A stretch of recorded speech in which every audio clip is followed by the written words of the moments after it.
He walked out before the first real question, dropped a banned song praising Hitler, mocked genocide, got kicked off streaming platforms, and still millions are listening.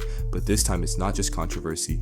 This might be the collapse or reinvention of Ye. This story isn't about a celebrity losing his mind. It's about how far someone can go when attention becomes more powerful than admiration, and what happens when that becomes the game everyone plays. There was a time when Kanye West was untouchable. He revolutionized music. He blurred lines between streetwear and couture. He called himself a god and people believed him.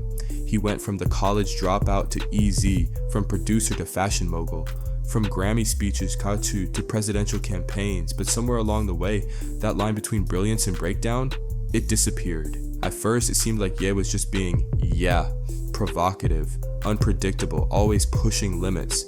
But in late 2022, things took a darker turn. It started with the infamous tweet, "I'm going DEFCON 3 on Jewish people." The fallout was instant. Brands dropped him. Adidas, Balenciaga, Gap. He lost over $1 billion in a week. JP Morgan shut down his accounts.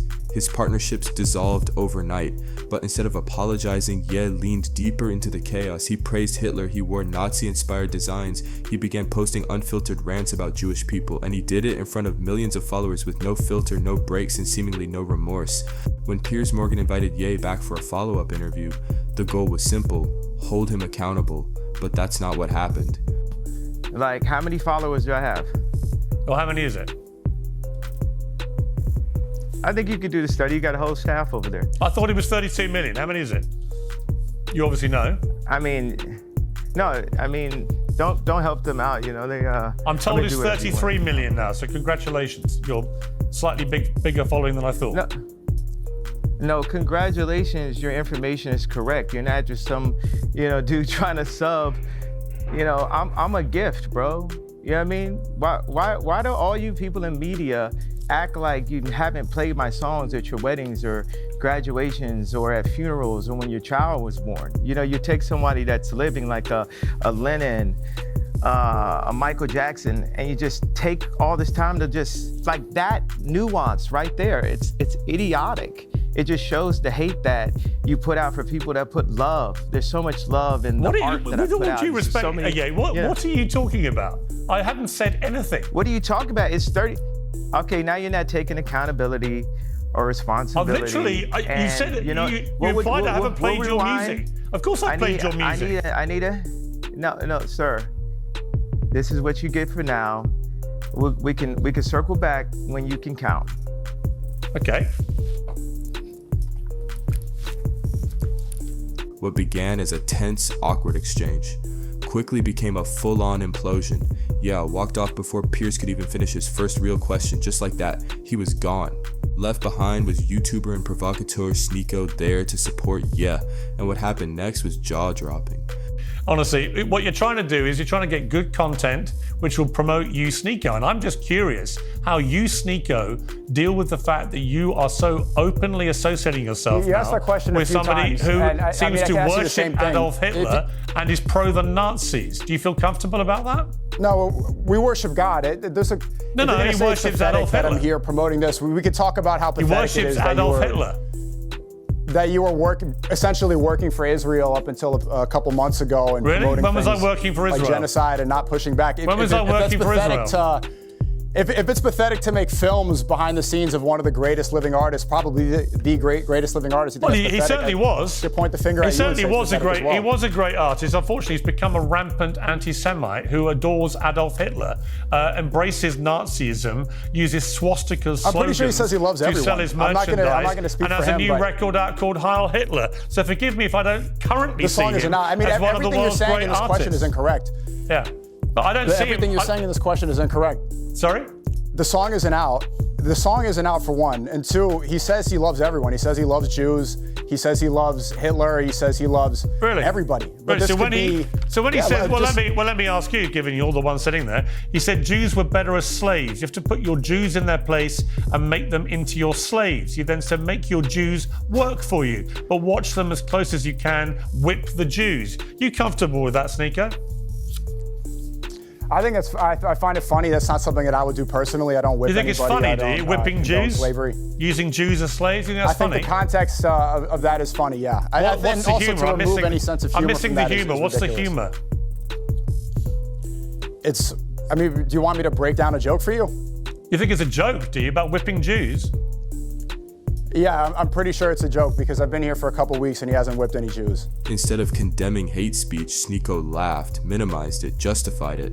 When asked about lyrics like "whip the Jews," Sneeko said, "I think it's funny, no remorse, no nuance, just total deflection."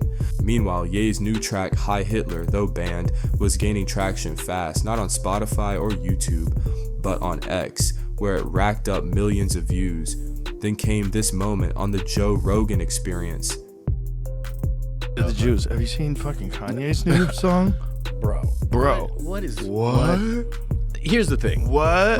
My First of all, yeah. kind of catchy. Well, that's the problem with it. That's the problem. It's Yeah. like the guy from production, like he's never lost a step. He can make a beat. He can he's so talented. He's a genius. He's a talented producer, man. I do think it's like when first of all, I think people are kind of done asking him questions because most of the shit he puts out is like self-released kind of commentary or thoughts. Because he's saying just fucking crazy, It's the craziest thing But I've ever seen.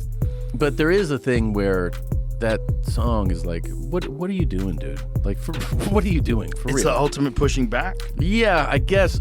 But there is like I think I have a pretty, let things go kind of vibe to me. Right? Obviously. Yeah, Your fucking right? Like, show. I your don't. show's ridiculous. It's a ridiculous show, and I've always been like, yeah, say whatever you're gonna say. But I do think like making a catchy song about that, I'm like, what are you doing, man? Like you're just getting, at a minimum, you're just gonna get more people that think it's cool to say Heil Hitler. Like that's at the minimum. Well, I think that's part of the program.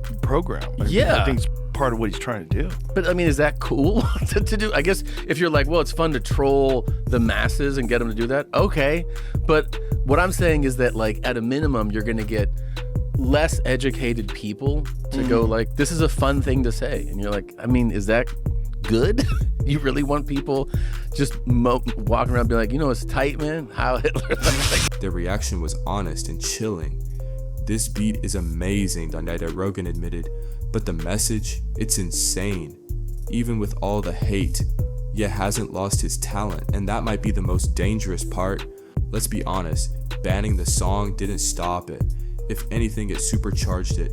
YouTube took it down, Spotify blocked it, Apple removed it, but on X, millions were reposting it, clips were going viral, and suddenly Hi Hitler became the most talked about banned song on the internet. And that's the paradox. Censorship doesn't erase content anymore, it elevates it. Ye's entire brand is built around this idea. They're trying to silence me, and I won't let them. So every ban, every removal, every backlash, it just confirms his narrative and makes him stronger. Here's the uncomfortable truth. Ye knows what he's doing. This isn't random, this isn't accidental, it's deliberate. He's not just trolling, he's testing how far someone can go when they stop caring what anyone thinks, as long as they're still getting views. And the scariest part, it's working. He's still making headlines, still dominating the algorithm, still trending. In Ye's world, attention is power, and outrage is the fuel. Let's talk about visuals. When clips of Ye's unreleased music video surfaced, people were stunned. Actors wearing Nazi uniforms, a diamond-encrusted swastika, mockery of Holocaust victims portrayed as art. Casting calls were posted asking for performers comfortable with controversial imagery, and people showed up because in Ye's orbit, controversy equals clout. This wasn't leaked, it was produced with cameras, editors, creative direction. It wasn't a breakdown, it was a production, and Ye stood proudly in the center of it, arms out like a savior. Let's be clear, this isn't a defense of Ye, it's an examination of what happens when the systems meant to suppress hate actually end up amplifying it.